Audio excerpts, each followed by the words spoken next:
오늘 같이 은혜 받을 하나님의 말씀은 신약성경 사도행전 20장 22절 말씀부터 24절까지 말씀을 보시겠습니다. 우리 짧은 말씀입니다. 우리 같이 자막에 띄워졌는데 22절 말씀부터 24절까지 한 목소리로 같이 크게 합독하겠습니다. 보라, 이제 나는 성령에 매여 예루살렘으로 가는데 거기서 무슨 일을 당할지 알지 못하노라. 오직 성령이 각성해서 내게 증언하여 결박과 환난이 나를 기다린다 하시나, 내가 달려갈 길과 주 예수께 받은 사명 곧 하나님의 은혜의 복음을 증언하는 일을 마치려 하면은 나의 생명조차 조금도 귀한 것으로 여기지 아니하노라. 아멘. 연일 참으로 이렇게 폭염으로 무더운 그런 날씨입니다. 우리 사랑하는 성도들을 이렇게 건강하게 지켜주시고 오늘 또 이렇게 하나님의 성전에서 뵙게 돼서 무엇보다도 감사하는 그런 마음을 하나님께 갖게 됩니다. 오늘 주님 앞에 나온 우리 사랑하는 성도들, 이 무더위에도 늘 건강하고 간건한 우리 성도들 되기를 주님의 이름으로 축원합니다. 우리가 계속해서 삶이 흔들릴 때라고 하는 주제를 가지고 오늘 세 번째 시간에 말씀을 같이 나눕니다. 우리가 그 첫 번째로 우리가 삶이 흔들릴 때가 우리가 살아가면서 경제적인 그런 큰 어려움을 만날 때 우리 삶의 송두리째가 이렇게 흔들릴 때가 있습니다. 또 우리가 지난 시간에 말씀을 같이 나눴지만은 우리가 참으로 믿음 생활이 굉장히 중요한데 우리가 그 믿음 생활에 그 표류가 이렇게 생겨질 때 우리의 신앙 자체가 그 이제 송두리째 흔들리게 되어지고 또 영적인 것이 흔들리게 되면은 우리의 삶의 전반적인 그런 바로 부분들이 흔들리게 참으로 됐습니다. 그래서 우리가 그러한 그 삶이 흔들릴 때 하나님께서는 우리에게 무슨 말씀을 하시는가, 그 말씀에 우리가 귀를 기울이고 듣는 그런 바로 시간을 가졌습니다. 오늘은 뭐니 해도 우리가 삶이 흔들릴 때가 어떤 때냐, 우리가 정말로 뜻하지 아니하는 참으로 내 앞에 죽음이 앞에 닥쳐왔을 때 우리는 참으로 삶의 송두리째가 참으로 흔들릴 그런 바로 때가 있습니다. 그래서 오늘 참으로 우리는 삶이 우리가 죽음 앞에서 흔들릴 때 하나님께서는 우리에게 어떤 말씀을 주시는가, 또 믿음의 사람들은 어떻게 살았는가, 이것을 참으로 성경을 통해서 우리가 들려주시는 말씀을 참으로 들으면서 우리가 큰 은혜의 시간이 되어지고 가장 중요한 우리가 삶의 죽음 앞에서 참으로 우리가 흔들림이 없이 하나님의 자녀로서 설 수 있는 참으로 승리하는 우리 사랑하는 성도들 되어지기를 주님의 이름으로 축원합니다. 우리가 사람에게서 가장 공평한 것이 있다면은 그것은 바로 죽음이 아닌가라고 하는 것을 생각을 해보게 됩니다. 이 죽음 앞에는 참으로 그 부자나 또 가난한 사람이나 또 여자나 남자나 권력이 있는 사람이나 권력이 없는 사람이나 미남이나 추남이나 배운 그런 사람이나 배우지 못한 사람이나 모든 사람들이 다 그 죽음 앞에는 평등한 것을 우리가 볼 수가 있습니다. 또 죽음에 대한 참으로 분명한 것은 참으로 우리가 몇 가지를 우리가 생각을 해볼 수가 있는데, 그 첫째로는 사람이 참으로 그 평등으로 누구나가 죽는다는 그런 바로 것입니다. 참으로 어떤 사람도 죽음을 피할 수 있는 그런 사람은 없습니다. 아무리 많은 것을 참으로 소유한 그런 사람이라 할지라도, 또 대단한 그런 바로 권력을 가진 그런 사람이라 할지라도, 또 참으로 많은 그런 바로 지식을 가진 그런 사람이라 할지라도 죽음을 피할 수 있는 사람은 한 사람도 없습니다. 그래서 이 죽음 앞에는 모든 사람들이 다 평등하다고 하는 그런 사실입니다. 또 뿐만 아니라 두 번째로는 이 죽음이라는 것은 시간의 평등입니다. 언제 참으로 죽을지 참으로 아는 사람은 한 사람도 없습니다. 모든 사람들이 참으로 언제 내가 참으로 이 인생의 마지막인 죽음을 우리가 당할지 아무도 알지 못한다고 하는 그 참으로 죽음에 대한 시간의 평등을 우리가 갖고 있습니다. 그 다음에 세 번째로는 바로 뭐냐면 죽음에 대한 장소인 것입니다. 여러분, 우리가 참으로 죽음이라는 것은 언제, 참으로 어느 때, 참으로 어떤 모습으로, 어떤 장소에서 내가 죽음을 맞이할지 아는 사람은 한 사람도 없습니다. 바로 이렇게 그 죽음의 장소에 대한 그런 바로 모든 그런 바로 평등을 모든 사람들이 다 가지고 있는 것을 우리가 볼 수가 있습니다. 그리고 네 번째로는 누가 언제 어디서 어떻게 죽을지 아무도 모른다고 하는 사실입니다. 이렇게 우리가 죽음이라는 것은 네 가지 평등을 이렇게 갖게 되어지는 것을 우리가 볼 수가 있습니다. 근데 우리가 이 죽음이라는 것을 저도 정말 이렇게 이 죽음이라는 그런 바로 말씀들을 이렇게 생각을 이렇게 하면서 말씀을 이렇게 준비할 때는 참으로 많은 그런 바로 참으로 나름대로의 그런 걱정을 이렇게 했어요. 왜냐하면은 참으로 여러분들은 2부 시간에 말씀을 듣지만은 1부 시간에 말씀을 듣는 사람들은 참으로 이렇게 이른 아침부터 죽음이라는 그런 바로 이야기를 듣는다는 것이, 죽음이라는 설교를 듣는다는 것이 바로 뭐냐면은 좋을 사람 한 사람도 없잖아요. 그래서 참으로 이 말씀을 전해야 된가. 또 한 주일 동안에 여러분들이 이렇게 살아와서 정말로 거룩한 주일을 맞이해서 말씀을 듣는데 참으로 축복의 말씀보다는 이런 참으로 죽음이라고 하는 그런 말씀을 제가 전한다고 하는 것에서 참으로 이렇게 많은 그런 육신적인 그런 바로 생각을 이렇게 가졌지만은 참으로 우리가 삶에 있어서 누구나가 언제 어디서 어떤 모습으로 우리가 죽음을 맞이할지 아무도 알지 못하는 겁니다. 또 세상에는 바로 우리가 순서대로 왔지만은 죽음이라는 것은 바로 이렇게 순서가 없이 언제 어느 때 내가 참으로 어떤 모습으로 어떤 장소에서 죽을지 아무도 알지 못한다고 하는 그런 사실입니다. 더군다나 우리가 내가 죽음이 닥쳤을 때, 내가 죽음이 임박했을 때, 우리의 삶의 송두리째 흔들릴 때 나는 과연 어떻게 참으로 그 믿음의 사람으로 서야 될 것인가 라고 하는 것을 생각을 이렇게 해보게 되어집니다. 그래서 많은 사람들은 이 죽음을 바로 의식적으로나 무의식적으로 피하려고 이렇게 하는 그런 바로 경향들이 많이 있습니다. 그러나 이 죽음이라는 것을 아무도 피할 수가 없어요. 심지어 우리가 참으로 우리 속담에 의하면은 이 사람이라는 것은 참으로 죽음을 피하고 싶은, 죽음이라는 것을 피하고 싶은 그 간절한 그런 바로 마음들을 바로 속담이나 격언들에 담고 있는 것을 우리가 보게 됩니다. 우리나라 속담에 그런 속담이 있습니다. 개똥밭에 굴러도 이승이 좋다. 이 세상에서 정말로 천박하게 살더라도 이 땅에서 생명을 붙이고 사는 것이 오히려 낫다라고 하는 그런 바로 이런 참으로 애착하는 생명의 애착에 대한 그런 바로 이런 속담이 있습니다. 그다음에 또 죽은 정성이 산게만 못하다. 예, 참으로 아무리 참으로 대단한 그런 사람이다 죽으면 끝인 거예요. 아무 소용이 없는 거예요. 근데 산게가 낫다. 참으로 살아있는 참으로 개가 낫다라고 하는 그런 바로 속담이 있습니다. 거꾸로 매달아도 사는 세상이 낫다. 또 죽어서 참으로 이렇게 그 후손들에게 석 잔의 술을 받아 살아는 것보다 한 잔에 살아서 참으로 받아 먹는 것이 낫다. 이렇게 이런 여러 가지 속담을 보면 사람들이 의식적으로나 무의식적으로 죽음을 피하려고 하는 그런 바로 경향들이 있는 것을 우리가 볼 수가 있습니다. 그러나 우리는 죽음을 피할 수가 없습니다. 모든 사람들에게 죽음이 오는데 이 죽음에 대한 불안과 또 죽음에 대한 혐오, 죽음에 대한 기피, 죽음에 대한 두려움들이 누구나가 다 모든 사람에게 있습니다. 그러면 오늘 성경은 죽음 앞에서 흔들리지 않고 잘 살다가 잘 죽으려면 어떻게 해야 될 것인가라는 것을 중요한 그런 바로 답을 오늘 말씀 속에서 주시고 있는 것을 우리가 볼 수가 있습니다. 그 중에 우리가 첫 번째로 우리가 잘 살다가 정말로 우리가 참으로 하나님 앞에 우리가 잘 죽는 그런 바로 그 법이 어떤 것이냐. 오늘 첫 번째로는 죽음 앞에서 우리는 흔들리지 말고 끝까지 우리에게 주어진 사명을 붙잡고 살아가는 성도들이 되기를 주님의 이름으로 축원합니다. 1번을 띄워주세요.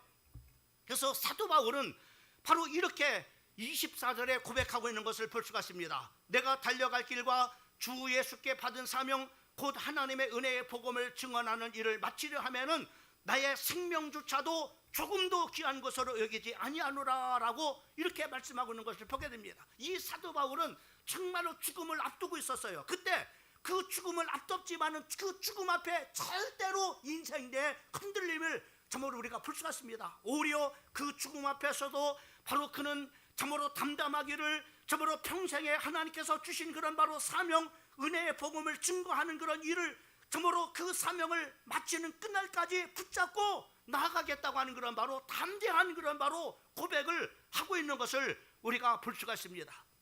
여러분, 바울처럼 나의 생명조차도 조금도 귀한 것으로 여기지 아니하노라 사명을 붙들고 인생의 마지막 경주를 할 수 바로 참으로 있는 그런 바로 사도 바울을 우리가 볼 수가 있습니다. 사도 바울은 죽음은 그런 바로 한 과정이고 죽음의 끝이 아니라 죽음 이후에 있는 영원한 바로 내세를 받아봤기 때문에 그런 것입니다. 참으로 사도 바울이 이렇게 죽음 앞에서도 이렇게 흔들리지 않고 담대할 수 있었던 것이 어떤 것이냐, 바로 내세가 있다고 하는 사실을 확실하고 또 분명하게 믿기 때문에 그런 것입니다. 여러분, 디모데후서 4장 6절과 8절 말씀에 보면은 이렇게 말씀해요. 여기 죽음을 앞두고 고백하는 그런 바로 내용입니다. 전제와 같이 내가 벌써 부어지고 나의 떠날 시각이 가까웠도다. 사도 바울은 지금 이제 죽음이 점점 다가오고 있는 겁니다. 그것을 자기가 참으로 느끼고 있는 거예요. 느낄 만큼 그 죽음이 자기에게 척척 한 발자국 한 발자국 다가오고 있음을 보게 됩니다. 그런데 7절 말씀에 나는 선한 싸움을 싸우고 나의 달려갈 길을 마치고 믿음을 지켰으니, 그리고 8절 말씀에 보면은 이제 이후로는 나를 위하여 의의 면류관이 예비되었으므로 주 곧 의로운 재판장이 그날에 내게 주실 것이며 내게만 아니라 주의 나타심을 사모하는 모든 자들에게 이니라라고 이렇게 말해요. 다시 말하면 사도 바울이 정말로 죽음 앞에서도 참으로 흔들리지 않을 수 있었던 것은, 담대할 수 있었던 것은 바로 내세가 있고, 그리고 내가 죽으면은 심판장이신 하나님 앞에 섰을 때 내가 믿음을 지켰으니까는, 참으로 내가 하나님께서 주신 사명을 감당했으니까는 하나님께서 내게 의의 면류관을 주실 것이라는 확실한 그런 바로 믿음을 가졌기 때문에 죽음 앞에서도 절대 흔들리지 않고 담대할 수 있었던 것을 우리가 볼 수가 있습니다. 여러분, 죽음이라는 것은 우리가 두 가지로 우리가 생각을 해볼 수가 있습니다. 첫 번째로는 바로 육체적인 죽음입니다.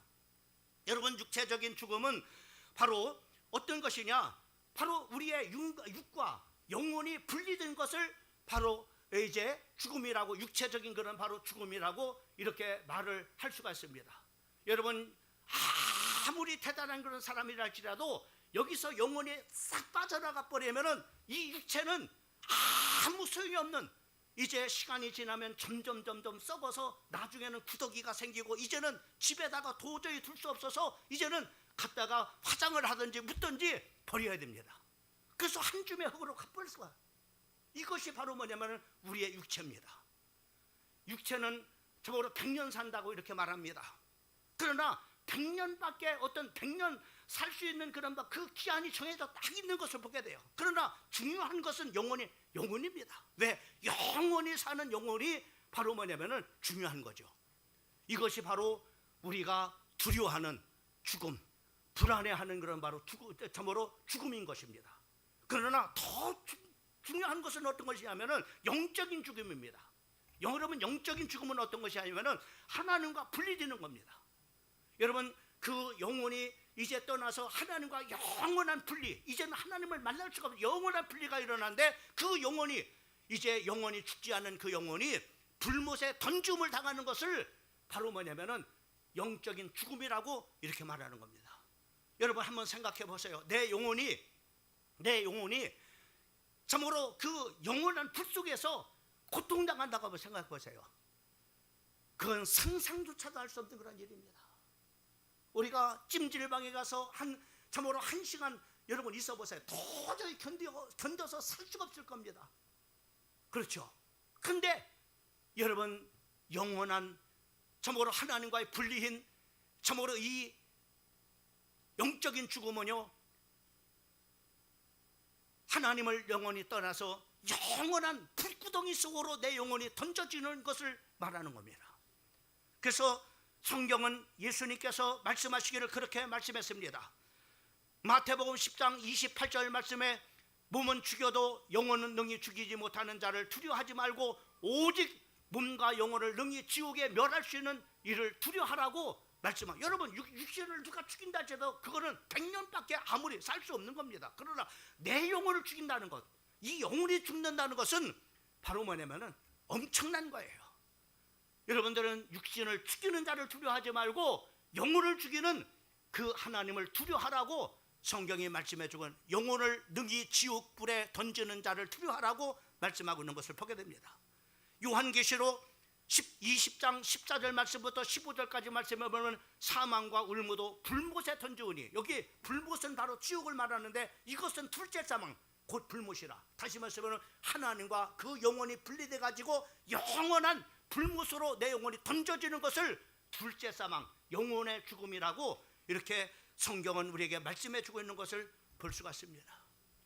나는 바라옵고 아끼는 우리 광명중앙교회, 우리 참으로 2부 예배 나오는 우리 사랑하는 성도들 중에 한 사람도 이 둘째 사망인 불못에 던지는 사람이 한 사람도 없기를 주님의 이름으로 축원합니다. 할렐루야. 히브리서 9장 27절 말씀에 보면은 성경에 분명하게 이렇게 말합니다. 한 번 죽는 것은 사람에게 정해진 것이다. 우리가 죽는 것은 피할 수가 없습니다. 예수를 믿는 사람이나 예수를 믿지 않는 사람이나 다 죄로 인해서 바로 이 육체가 죽는 죽음은 바로 뭐냐면은 피할 수가 없어요. 그런데 중요한 것은 바로 그 후에 심판이 있다고 하는 겁니다. 여러분, 우리가 정말로 하나님 앞에 감사하는 것은 예수를 믿지 않는 사람들은 죽으면 끝이라고 생각하잖아요. 그래서 어떻게 삽니까? 죽음이 끝이라고 생각할 사람은, 여러분, 죽음이 끝이라고 생각할 사람은 그냥 점으로 엔조이 하는 거예요. 먹는 것이나 어디 구경하는 것이나 점으로 또 점으로 이렇게 음란한 그런 바로 행위를 하거나 이런 엔조이를 합니다. 왜? 죽으면 끝이니까는. 그러나 착각하지 마세요. 여러분, 우리가 사람이라는 것이 여기에가 독이 있습니다. 독이 있어서 점으로 이렇게 먹어도 죽어요. 알고 먹어도 죽고, 또 이것을 동물이 있는 것을, 독이 타 있는 것을 모르는 사람이 먹었어요. 그래서 죽습니다. 그러니까는 그 사람이 이 진리를, 사람의 죽는 것이 끝이 아니라 바로 죽음 후에는 하나님 앞에 심판대가 있다고 하는 사실을 모르고 죽어도 그는 죽는 겁니다. 왜요? 하나님의 말씀은 진리이기 때문에 그렇습니다. 사랑하는 성도 여러분, 우리는 이 세상에 육신적으로 사는 그런 생명이 바로 한 번뿐이 아닙니다. 죽은 후에는 심판이 있다고 하는 사실들을 우리는 기억을 해야 됩니다. 여러분, 그래서 사도 바울이 죽음 앞에서도 두려워하지 않을 수, 죽음 앞에서 죽음도 참으로 두려워하지 않을 것, 담대할 수 있었던 것은 뭐냐? 죽은 이후에 내세가 있다는 사실을 알았기 때문에 우리는 죽는 딱 순간에 천국으로 가는 거예요. 그래서 사도 바울은 뭐랬습니까? 빨리 나는 죽고 싶다. 왜? 천국에 가고 싶어서. 왜? 천국에 이따가도 말씀드리면 사도 바울은 천국을 가봤어요. 천국이 어떤 곳인가를 알기 때문에 내가 참으로 죽으면은 바로 내가 그곳에 가니까는 난 죽음도 두려워하지 않겠다. 이렇게 말했던 겁니다. 죽음 앞에 조금도 흔들림 없었던 것을 우리가 볼 수가 있습니다. 여러분은 죽으면은 죽는 딱 순간에 영원한 천국입니다. 아픔도 없고 질병도 없고 죽음도 없고 고통도 없는 그 하나님의 영원한 날에 간다는 것은, 그래서 우리는 하나님 앞에 박수 치면서 찬송하면서 영광 돌려야 돼요. 할렐루야. 왜? 좋은 곳 갔으니까. 근데 예수를 믿지 않는 사람은 죽는 순간에 어디냐? 그 영혼이 불구덩이로 던져지는 거예요. 그래서 예수를 믿는 사람이 죽음과 예수를 믿지 않는 사람의 죽음은요, 죽을 때 보면 압니다. 성경은 마태복음 25장 46절에 이렇게 말합니다. 그들은 영벌에, 의인은 영생에 들어간다라고 말씀해 주고 있는 것을 볼 수가 있습니다. 또 뿐만 아니라 요한복음 11장 25절 말씀부터 26절까지 말씀해 보면은 예수님께서 이르시되 나는 부활이요 생명이니 나를 믿는 자는 죽어도 살겠고 무릇 살아서 나를 믿는 자는 영원히 죽지 아니하리니 이것을 네가 믿느냐라고 말합니다. 여러분, 우리는 부활이 있어요. 예수님이 부활의 첫 열매가 됐습니다. 어떻게 부활해요? 예수님이 십자가에 못 박혀 죽으시고 또 장사한 지 사흘 만에 예수님이 말씀한 대로, 그리고 성경이 예언한 대로 3일 만에 부활하셨는데 어떤 몸으로 부활했느냐? 몸은 그대로 있어요. 근데 바로 뭐냐면은 이 벽을 뚫고 이렇게 초월적인 그런 바로 몸으로, 신령한 몸으로 부활되는 것을 우리가 볼 수 있습니다. 우리 예수 믿는 사람도 죽으면 어떻게 되느냐? 어떤 사람은 그래요. 목사님, 나는요 내장했으면 좋겠어요. 왜요? 죽을 때 부활하니까요. 이 몸을 가지고 부활하는. 그런데 성경은 이렇게 말합니다. 네가 썩을 몸이 썩지 않을 것으로, 또 참으로 죽을 것이 죽지 않을 몸으로, 신령한 몸으로 변화받는다고 했습니다. 여러분 걱정하지 마세요. 여러분이 화장을 하든 여러분이 매장을 하든 참으로 하나님의 천사장의 그 음성소리가 듣는 그 순간에 바로 호련히 바로 참으로 변화가 돼서 신령한 몸으로, 어떤 몸으로? 예수님이 부활한 참으로 벽을 뚫는 초월적인 그런 바로 몸으로 수거되어져서 신랑 되시는 예수님을 바로 천국에서 만나는 혼인잔치가 일어나는 줄 믿으시기를 주님의 이름으로 축원합니다. 할렐루야. 이거 얼마나 귀한 거예요. 근데 예수를 믿지 않는 사람들은 부활합니다. 예수 믿는 사람도 부활하는데 바로 첫째 부활에 동참하는 사람은 복된 부활인데 예수를 믿다가 죽은 사람들이 부활되는 거예요. 그러나 두 번째 부활은 뭐냐? 심판의 부활입니다. 뭐냐? 산채로 부활되어져서 영원한, 여러분 죽어서 죽은 사람을 지옥 불내면 무슨 소용이겠어요? 산채로 살려가지고 부활돼가지고 영원히 사는 썩지 아니할 몸으로, 죽지 아니할 몸으로 부활돼가지고 어디로요? 불못에 던짐을 당하는 것이 지옥 가는 겁니다. 이거 얼마나 무서운 거예요. 여러분 오늘 그래서 참으로 이 사도 바울은 그래서 죽음 앞에서 담대할 수 있었고 예수님은 부활에 있음을 우리에게 말씀해 주고 있습니다. 사도 바울이 이렇게 담대할 수 있었던 것은 고린도후서 12장 2절 말씀부터 4절까지 말씀해 보면은 그가 바로 천국에 갔다 왔습니다. 2절 말씀 2절과 2절 말씀 3절 4절 말씀은 제가 읽어보면, 내가 그리스도 안에 있는 한 사람을 아노니 그가 14년 전에 셋째 하늘에 끌려간지라. 그가 몸 안에 있는지 몸 밖에 있었는지 나는 모르거니와 하나님을 아시느니라. 이 내가 몸 밖에 있는지 몸 안에 있는지 이 신령한 몸으로 바로 3층 이렇게 그 천국으로 끌려 올라간 겁니다. 그리고 4절 보면은 이렇게 말씀하셔요. 4절, 그가 낙원으로 이끌려 가서 말로 표현할 수 없는 말을 들었어요. 말로 표현할 수 없는 그런 광경들을 본 겁니다. 사람이 이루지 못할 말, 사람의 말로 표현되지 않는 천국을 본 겁니다. 그리고 5절, 내가 이런 사람을 위하여 자겠으나 나를 위하여 약한 것 위에 자랑하지 아니하리라. 나는 천국에 갔다 왔지만 내가 이것 때문에 자랑하지 않는다고 말씀하고 있는 것을 보여요. 사도 바울의 그 죽음 앞에서도 전혀 흔들림이 없이 담대할 수 있었던 것은, 사명을 붙잡고 참으로 달려갈 길을 달려가겠다고 그렇게 고백할 수 있었던 것은, 빨리 내가 참으로 죽었으면 좋겠다라고 그렇게 선포할 수 있었던 것은 바로 천국을 봤기 때문에, 이곳에 가고 싶어가지고. 이 땅에는 질병도 있고 슬픔도 있고 아픔도 있고 이루 말할 수 없는 환난과 고통이 있는데, 끊이지 않는 그런 염려와 걱정 속에서 살아가는데, 거기서 가면은 걱정이 없습니다. 눈물도 없습니다. 아픈 것도 없습니다. 죽음도 없습니다. 그 영원한 천국에서 우리 사랑하는 모든 성도들이 다 그곳에 가서 살기를 주님의 이름으로 축원합니다. 사도 바울은 얼마나 참으로 그 죽음 앞에 흔들리지 않았는가.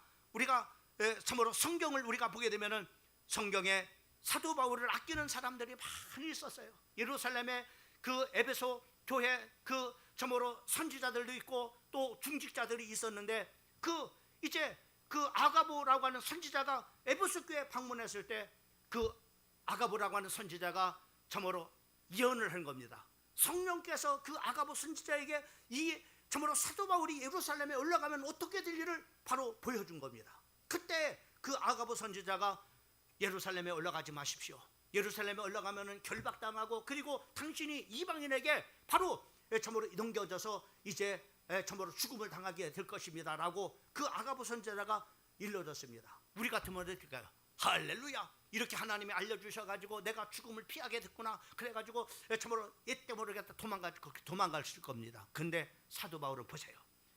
사도행전 21장 우리가 13절 말씀을 보게 되면 같이 한번 읽어봅시다. 시작. 바울이 담대히 여러분 어찌하여 울어 내 마음을 상하게 하느냐 나는 주 예수의 이름을 위하여 결박당할 뿐만 아니라 예루살렘에서 죽을 것도 각오하였노라. 여러분 보세요. 이 사도 바울은 그 사명 앞에 조금도 두려워하지 않냐고. 이제 예루살렘에 올라가면은 당신은 결박당할 겁니다. 그리고 죽을지 모릅니다 라고 선지자가 성령을 통해서 알려줬음에도 불구하고 나는 죽을 각오가 됐다는 겁니다. 예루살렘에 올라갔습니다. 예루살렘에 올라가서 사도행전 우리가 23장 11절 말씀을 보게 되면 이렇게 와요. 우리 같이 한번 시작. 그날 밤에 주께서 바울 곁에 서서 이르시되 담대하라 네가 예루살렘에서 나의 일을 증언한 것 같이 로마에서도 증언하여 하리라. 여러분 보세요.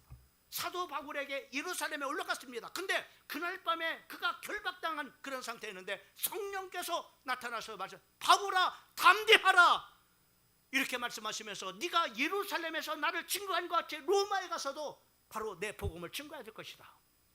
사도 바울이 이렇게 복음을 깃들고 참으로 그 이방인에게 붙잡혀가지고 참으로 로마로 압송되어져서 가서 그 복음이 전파되어졌을 때 여러분 250년 후에 바로 로마는 그 복음 앞에 무릎을 꿇게 되어지고 313년경에 바로 그 로마가 기독교화 되어지는 것을 우리는 너무나 잘 알 겁니다.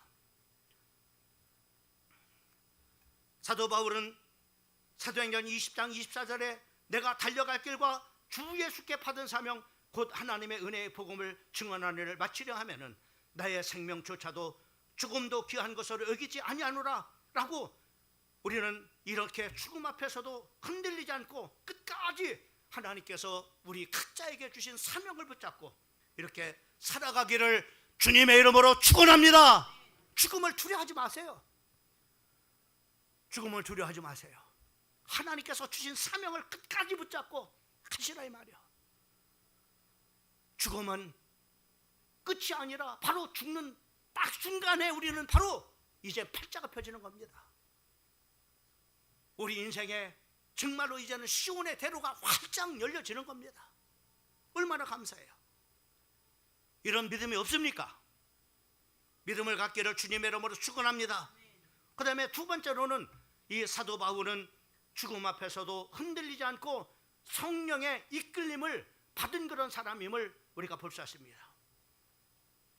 22절과 23절 말씀을 보게 되면은 거기에 같이 한번 읽어봅니다. 시작. 보라 내가 이제 나는 성령에 매여 예루살렘에 가는데 거기서도 무슨 일을 당할지 알지 못하노라. 오직 성령이 각성해서 내게 증언하여 결박과 환난이 나를 기다린다 하나. 여기 보면은 이제 성령께서도 역시 마찬가지로 그 아가부 선지자에게 말씀만 한 것이 아니라 성령께서도 그 사도 바울에게 알려줬어요. 이제 예루살렘에 올라가면은 네가 결박과 큰 환난을 기다리고 있다. 우리 같으면 할렐루야, 하나님께서 환난과 결박을 피하도록 하게 하셨구나, 주랭랑을 쳤을 겁니다. 근데 아닙니다. 사도 바울은 바로 이렇게 성령에 이끌려 그는 예루살렘으로 올라가게 되는 것을 우리가 보게 됩니다. 갈라디아서 5장 16절과 17절 말씀을 보면은 그래서 우리는 성령의 이끌림을 받으라고 말씀하고 있습니다. 16절 17절 다 같이 한번 읽어봅니다. 시작. 내가 이르노니 너희는 성령을 따라 행하라. 그리하면 육체의 욕심을 이루지 아니하리라. 육체의 소욕은 성령을 거스리고 성령은 육체를 거스리나니 이 둘이 서로 대적하므로 너희가 원하는 것을 하지 못하게 하려 함이라. 여러분들 육신에 끌려가는 사람 되지 말고 성령의 끌림을 받는 사람이 되세요. 성령을. 왜냐하면 여러분들 자꾸만 육신이 여러분들을 끌고 가려고 합니다. 육신의 생각으로 이런 생각 줘서 저런 생각 줘가 육신이 여러분을 끌고 가요. 육신의 생각에 끌려가면은 결국은 바로 육신의 생각은 사망이라고 했습니다. 그러나 영의 이끌림을 받게 되면 생명과 평안한 그런 일들이 생겨진다라고 말씀했습니다. 성령의 이끌림을 받는 성도가 되기를 주님의 이름으로 축원합니다. 여러분, 교회는 착한 사람을 만들어내는 것이 아닙니다. 어떤 사람을 만들어 성령의 이끌림을 받는 사람을 세우는 것이 바로 교회인 겁니다. 여러분, 교회 착한 사람은 세상에 우리보다도 얼마나 더 착한 사람들이 많은지 모릅니다. 우리는 성령의 이끌림을 받는 사람이 돼요. 그래서 성령께서 우리에게 가르쳐 주시는 그런 바로 말씀을 따라서 우리는 살아가고 그 말씀을 우리는 선포할 수 있는 사람들이 되어야 됩니다. 성령의 사람이 되어야 돼요. 사도행전 우리가 점으로 보면은 사도 바울의 삶을 우리가 계속해서 보게 되면은 사도 바울은 성령의 이끌림을 받는 사람이었습니다. 안디옥 교회에서 사도행전 13장 2절과 4절 말씀에도 보면은 최초로 이제 선교사를 파송했을 때 그들을 어떻게 합니까? 그들은 금식을 하고 기도하고 난 다음에 성령의 음성을 따라서 바나바와 사울을 세워가지고 최초로 선교사를 파송하는 것을 우리가 볼 수가 있습니다. 또 사도행전 16장 6절 말씀부터 10절까지 말씀에 보면은 바로 사도 바울이 복음을 전하려고 아시아로 복음을 전하려고 했습니다. 그런데 성령께서 막으셨어요. 아니다. 아시아로 복음을 전하는 것을 막으셨어요. 그리고 마게도냐, 유럽으로 복음을 전하라고 그날 밤에 바로 성령을 통해서 환상을 보여주는데 마게도냐 사람이 그 참으로 사도 바울의 일행을 통해서 여기 와서 우리를 도와주세요라고 바로 이렇게 손짓을 성령께서 나로 아시아로 복음을 전하지 말고 유럽어로 복음을 전하라고 이렇게 하는구나. 그래서 유럽어로 먼저 복음이 전파되는 것을 보게 됩니다. 여러분, 세계사가 이때 성령의 인도를 받았던 이 바울이라는 사람이 아시아의 복음을 할 때면 아마 아시아가 먼저 꽃을 폈어요. 문화의 꽃을 폈을 겁니다. 여러분, 우리가 세계사를 보게 되고 우리가 지금 이렇게 유럽을 이렇게 보게 되면 유럽의 문화가 얼마나 발전하는지 몰라요. 그 기독교 문화 아닙니까? 그렇잖아요. 아마 기독교가 이쪽으로 먼저 왔었다면 참 그래서 세계사의 이 복음의 흐름에 따라서 세계사의 흐름이 바로 바뀌어지는 것을 우리가 보게 됩니다. 그러나 하나님의 뜻이 마게도냐, 유럽으로 복음을 전하는 것이 하나님의 뜻이었고, 그리고 유럽이 쇠퇴하니까는 그 복음의 흐름이 미국을 통해서 이 한국, 동남아로 이렇게 아시아로 복음이 전파돼서 오늘 우리가 복음을 받고 이렇게 예수 믿는 그런 사람이 된 것을 우리가 보게 됩니다. 사도 바울은 이렇게 성령의 이끌림을 받는 사람이었습니다. 로마서 8장 14절 말씀을 보게 되면은 무릇 하나님의 영으로 인도함을 받는 사람은 곧 참으로 하나님의 아들이라 이렇게 말해요. 여러분, 성령의 인도를 받는 사람이 되기를 주님의 이름으로 축원합니다. 어디를 가도 여러분들이 기도하고 성령께서 무슨 말씀을 주시는가 그 음성을 듣고 말할 수 있는, 가정에서도 그렇게 말할 수 있고 교회 공동체에서도 그렇게 성령의 음성을 듣고 성령의 음성을 말할 수 있는 성도들이 되기를 주님의 이름으로 축원합니다. 자기 마음 생각대로 자기 뜻대로 그냥 막 큰 소리치고 그래서 바로 교회를 막 그렇게 끌고 가면 교회는 온통 육신의 바로 교회가 돼버리고 마는 겁니다. 모든 성도들이 기도하면서 이런 때는 어떻게 해야 될까? 성령의 인도를 받고 하게 되면 성령은 하나입니다. 그래서 모든 성령님이 이끌려서 하나로 만들고 그리고 하나로 이끌어가게 해서 교회가 편하게 해진대. 육신의 소리를 내보세요. 이 사람의 육신 생각, 저 사람의 육신 생각 이렇게 해서 해보세요. 교회가 난장판이 돼버리죠. 싸움판이 되고. 왜? 네 생각하고 내 생각이 다르고 내가 네 생각이 내 생각이 다르고. 그러니까 교회가 어떻게 됩니까? 화합이 되지 못하고 전부 이렇게 싸움판이 일어나는 것을 보게 됩니다. 우리 교회는 성령의 인도를 받는 성령의 사람들이 되기를 주님의 이름으로 축원합니다. 가정에서도 교회에서도 여러분 일터에서도 항상 하나님의 영의 인도를 받는 사람이 되기를 바라는 겁니다. 여러분, 초대교회 지도자였던 폴리갑은 155년경에 2월 23일 날 추정되는 서머나 전체 시민의 10%에서 20%가 달하는 2만 명이 지켜보는 가운데 바로 서머나의 스타디움에 기독교 신자들이 화형을 당하는 일을 당하게 되어졌습니다. 그때 그 재판정에서 고문과 또 죽음을 당하기보다는 개심하라고 권고했을 때 개심하면 당신을 살려주겠다 이렇게 말했지만은 폴리갑 참으로 지도자는 초대교회 그 서머나교회 지도자 참으로 목사님이었던 폴리갑은 그렇게 고백했습니다. 내가 86년 동안 그를 섬겼으나 나를 한 번도 저버린 일이 없다. 내가 어떻게 나를 구원하신 나의 왕을 저주할 수 있겠는가 라고 하면서 그는 산채로 참으로 불태움을 당하면서 그는 참으로 아름다운 찬송을 부르면서 마지막 인생을 참으로 죽음 앞에서 흔들림 없이 담대하게 순교했던 것을 보게 됩니다. 111년경에 사자에게 뜯어 먹힌 이그나 티우스라고 하는 교보는 내가 오직 예수 그리스도를 얻게만 된다면 화형이나 십자가나 사나운 짐승의 공격을 참고 견딜 수 있을 것이라고 이렇게 고백하면서 순교를 했습니다. 저스틴 마틴은 165년경에 참수형을 당할 때 우리 주 예수 그리스도를 위하여 고문을 당하는 것보다 더 귀중한 일은 없다라고 죽음 앞에서도 흔들림이 없이 담대하게 순교를 맞이했던 것을 볼 수가 있습니다. 퍼피 듀허라고 하는 사람은 2202년경에 투기당해서 찢겨서 순교할 때 그는 오히려 형제들을 염려하면서 형제 자매들이여 전해주세요, 믿음 안에서 굳게 서고 서로 사랑하라고 하면서 마지막 성도들한테 부탁을 하면서 바로 이렇게 순교를 이렇게 했던 것을 볼 수가 있습니다. 성령 충만하면 죽음 앞에서도 어떻게 이렇게 당당하고 평안하게 죽음을 맞이하는 것을 볼 수가 있는 것입니다. 우리 사랑하는 성도들이 성령의 이끌림을 받는 성도가 되어져서 죽음 앞에서도 결코 흔들림이 없는 성도들이 되기를 주님의 이름으로 축복합니다. 마지막으로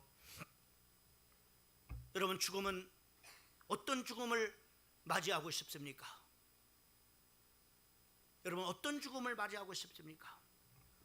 나는 저나 우리 사랑하는 성도들이 죽음 앞에서 아름다운 이별을 하는 삶이 되어지기를 바랍니다. 오늘 본문 36절과 38절 말씀을 우리 한번 다 같이 한번 읽어보겠습니다. 이 에베소 교회, 사도 바울이 에베소 교회를 개척을 했습니다. 그리고 에베소 교회에서 3년 동안 목회를 했습니다. 그리고 이제는 그 에베소 교회에서 이제는 마지막 이제 순교를 앞두고 이제 예루살렘으로 올라가는 과정 속에 성도들하고 참으로 너무나 아름다운 감격적인 이별을 하는 것을 우리가 보게 됩니다. 우리 36절 말씀부터 38절까지 같이 한번 읽어봅니다. 시작. 이 말을 한 후에 무릎을 꿇고 그 모든 사람들과 함께 기도하니 다 크게 울며 바울의 목을 안고 입을 맞추고 다시 그 얼굴을 보지 못하리라 한 말로 말미암아 더욱 근심하고 100가지 그를 전송하니라. 이들의 마지막 에베소 교회 개척을 하고 참으로 세웠던 그런 중직자들과 참으로 이제는 마지막 이제 다시는 보지 못할 이제 죽음의 자리로 가고 있는 그런 가정 속에 그 성도들과 함께 서로 목을 안고 참으로 이렇게 눈물을 흘리면서 참으로 이렇게 아름다운 이별을 하는 것을 우리가 볼 수가 있습니다. 18절 말씀을 보게 되면은 특별히 에베소 중직자들에게 참으로 유언을 남기는 것을 우리가 볼 수가 있습니다. 18절 말씀 다 같이 시작. 오매 우리 그들에게 말하되 아시아에 들어온 첫날부터 지금까지 내가 항상 여러분 가운데 어떻게 행하는지 여러분도 아시는 바니 라고 이렇게 말씀하는 것을 보게 됩니다. 내가 에베소 교회에 와서 어떻게 이 교회를 참으로 개척을 했고 어떻게 에베소 교회를 참으로 성도들을 세워갔는지에 대해서 여러분들이 너무나 잘 알고 있지 않습니까? 라고 이렇게 하면서 바로 그는 이제 그 부탁을 참으로 이렇게 하는 것을 우리가 보게 됩니다. 그 마지막 유언을 우리가 보게 되면은 31절 말씀부터 35절까지 말씀을 우리 다시 한번 보겠습니다. 시작. 그러므로 여러분께 일깨워 내가 3년이나 밤낮 쉬지 않고 눈물로 각 사람을 훈계하던 것을 기억하라. 지금 내가 여러분을 주하 및 그 은혜의 말씀에 부탁하노니 그 말씀이 여러분을 능히 든든히 세우사 거룩하게 하심을 입는 모든 가운데 기업이 있게 하시리라. 내가 아무의 은이나 금이나 의복을 탐하지 아니하였고 여러분의 아는 바와 같이 이 손으로 나와 내 동행이 쓰는 것을 충당하여 범사에 여러분에게 모본을 보여 준 바와 같이 수고하여 약한 사람들을 돕고 또 주 예수께서 친히 말씀하신 바 주는 것이 받는 것보다 복이 있다 하심을 기억하여야 할지니라. 마지막 이제 그 에베소 교회 중직자들과 헤어지면서 바로 그들에게 이렇게 내가 이렇게 3년 반 동안을 에베소 교회 목회해온 것을 여러분이 너무나 잘 알고 있지 않습니까? 내가 누구의 의복이나 또 금이나 탐한 적이 있습니까? 내가 참으로 이렇게 그 일을 하면서 참으로 손수 참으로 이렇게 그 이제 약한 그런 성도들을 돕고 또 말씀을 참으로 이렇게 친히 참으로 이렇게 예수님의 말씀한 대로 여러분들을 세우는 그런 일들을 기억하십시오. 그러면서 받는 것보다 주는 자가 복된 것입니다라고 이렇게 부탁을 하게 되는 것을 볼 수가 있습니다. 여러분, 사도 바울은 죽음을 앞두고 이렇게 성도들과 아름다운 그런 바로 이별을 하게 되는 것을 우리가 볼 수가 있습니다. 무엇보다도 그는 교회 중직자들에게 이렇게 부탁합니다. 자기의 영혼의 상태에 대해서 소홀한 사람은 양떼 영적 상태에 결코 도움을 줄 수가 없어요. 중직자들에게 부탁하는 겁니다. 당신들이 잘 영적 생활해야 정말로 성도들의 정말로 연약한 성도들을 잘 보살피고 이끌 수 있는 거니까는 당신들의 영적 상태를 잘 성령 충만한 상태로 유지하십시오라고 첫 번째로 부탁을 하는 것을 볼 수가 있습니다. 그 다음에 두 번째로는 내가 여러분들에게 이 에베소 교회를 부탁하는 것은 바로 내가 부탁하는 것이 아니라 성령에 의해서 바로 당신들한테 이 귀중한 참으로 임무를 위탁하는 것입니다라고 성령께서 당신들한테 바로 이렇게 위탁하는 것임을 고백하고 있는 것을 보게 됩니다. 세 번째로는 교회는 주님의 피값으로 세우신 것이기 때문에 바로 참으로 이것이 참으로 주님의 피값으로 사신 그런 바로 교회를 잘 참으로 섬기는 그런 바로 이제 내가 떠난 후에도 참으로 성도들을 잘 세우는 그런 바로 중직자가 되어 주십시오라고 이렇게 부탁을 하는 것을 볼 수가 있습니다. 여러분, 얼마나 아름다운 이별입니까? 언젠가는 저와 여러분도 이런 이별의 날이 있을 것이고, 또 여러분과 여러분이 이별할 날이 있고, 또 여러분들이 또 여러분의 자녀들과 이별하는 그런 날이 있을 텐데, 이런 아름다움의 이별이 됐으면 좋겠습니다.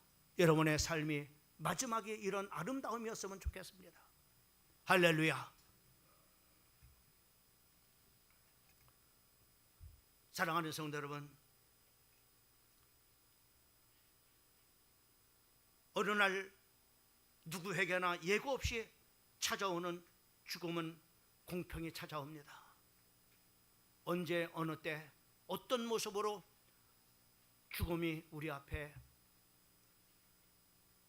다가설지 모릅니다.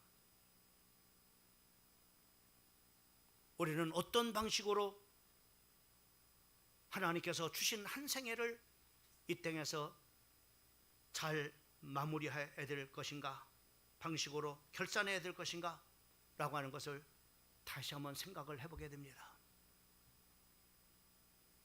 세 가지로 정리를 해봅니다. 첫째로는 끝까지 죽음 앞에 흔들리지 말고 하나님께서 각자에게 주신 사명을 붙들고 살아가기를 바랍니다. 두 번째로는 마지막 죽는 순간까지도 여러분들이 육신에 끌려가는 그런 사람이 되지 말고 성령의 이끌림을 받는 삶을 살아가기를 바랍니다. 그리고 마지막으로 여러분, 추한 죽음 되지 말고 비굴한 죽음 되지 말고 아름다운 이별이 되기를 주님의 이름으로 축복합니다.